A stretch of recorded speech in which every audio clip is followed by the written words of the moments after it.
Update 2. My 18-year-old daughter had just graduated at the top of her class. When my parents offered to host a graduation party for their granddaughter, I thought it was a kind gesture, but when we showed up, the celebration was actually for my niece, who had just completed 8th grade. The cake read, "For our only granddaughter." I didn't cause a scene right then. Instead, I responded 3 days later with a letter. That's when they started screaming.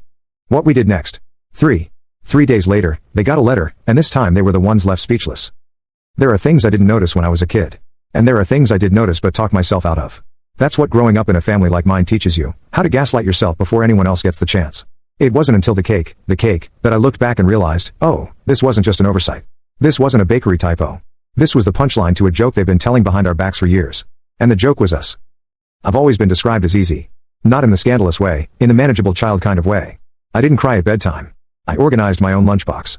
I said, thank you too often and wanted too little, which meant my parents treated me like furniture. They liked having me around but didn't need to maintain me.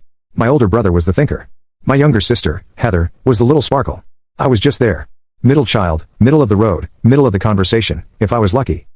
I didn't realize it was odd that my mom would tell stories at dinner about my siblings' spelling bee wins or school plays while I was sitting right there, having apparently attended none of my own life. It's not that they hated me. It's worse than that. They didn't notice me. And you can survive that. But it leaves a bruise you don't see until later. The house they live in now, the scene of the cake, used to belong to my grandmother. When she died, she left it to my mom, my brother, and me. I was 4. Heather wasn't born yet.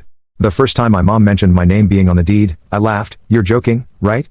She waved it off. You're technically a co-owner. Just ignore that. It's not a real thing, right? Just a legal share in a house they've lived in for decades. Silly of me. But I did what I always did, smoothed it over, because that's what I was trained to do. When I had Mia, I expected something soft to unlock in them. I thought my mom would lean in and say, you were like this once. Or that my dad would cry holding her. They didn't. Either. They said she was cute. They brought a bib. Then they asked how many hours of maternity leave I had left. That should have been the giveaway. But you don't want to see it when it's your kid. You want to believe they'll come around. They didn't. Mia didn't have doting grandparents. She had people who sent birthday cards with $20 in them and forgot which grade she was in. No sleepovers, no photo frames on the mantle, just the occasional polite, tell us how school's going, sweetheart, while scrolling through their phones. It wasn't mean. It was nothing. And sometimes nothing hurts more than cruelty. At least cruelty notices you. Meanwhile, when Heather had K 4 years later, there were balloons, hand-knitted sweaters, and a silver rattle engraved with her initials. Who even gets something like that? My dad suddenly mastered the photo printer.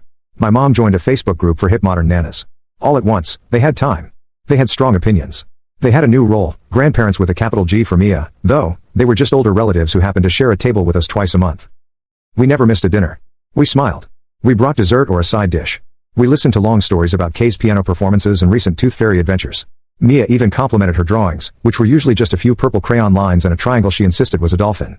I think Mia understood what was going on, but she kept trying, truly and earnestly. She offered to help clean up, set the table, and laugh politely at Grandpa's terrible jokes. She taught them how to use the TV remote, how to write an email, and how to save a contact in their phone. I watched her type gently, as if hoping that being kind and useful might finally mean she was worthy, not of gifts or money, but of love. Her other grandparents, my husband's parents, live in Europe. She might get to see them once a year, if that. So, this wasn't just about attending Sunday dinners. For Mia, it was about having grandparents at all. She longed for the things other kids had, relatives who shared embarrassing baby stories, pinched her cheeks, and mailed strange souvenirs from tourist traps in Florida. She wanted to be the kind of granddaughter people remembered fondly. And she was, but it didn't matter. Not in the way that counted. Sure, they liked her. They appreciated her. Like how you'd appreciate a neighbor who brings your mail in during a rainstorm, thoughtful, helpful, and easy to forget. During senior year, she poured everything into her efforts, graduated at the top of her class, won debate tournaments, racked up volunteer hours. She really did it all. And I could see it building inside her, this quiet, swelling hope that maybe success would finally shift the balance. She never said it aloud. She didn't have to. She'd casually drop things like, I think Grandpa likes history, right? I aced that project. Or, do you think Grandma saw the photo you posted? She wasn't asking for a big celebration, just a simple acknowledgement, a sign that she mattered for more than just showing up and helping out. I told them about her graduation weeks ahead of time. Sent the details not once but twice. No RSVP. Then 3 days before the ceremony, my mom texted, sorry, not feeling 100%. Might sit this one out. Sit it out like it was a backyard barbecue, like it wasn't the conclusion of 18 years of effort and perseverance. When I broke the news to Mia, she didn't say a word. She just tied her shoes and asked if her speech sounded all right. That was the hardest part. Not the silence, but how ordinary it felt. So, when my parents later called to say they wanted to throw a graduation party for our granddaughter, I didn't hesitate. I didn't question it. I didn't analyze. Of course, I assumed they meant Mia. Who else could they be talking about? They said, our granddaughter. And for once, I allowed myself to believe they were including us. I told Mia. Her face lit up, not an obvious grin, just a quiet, soft smile.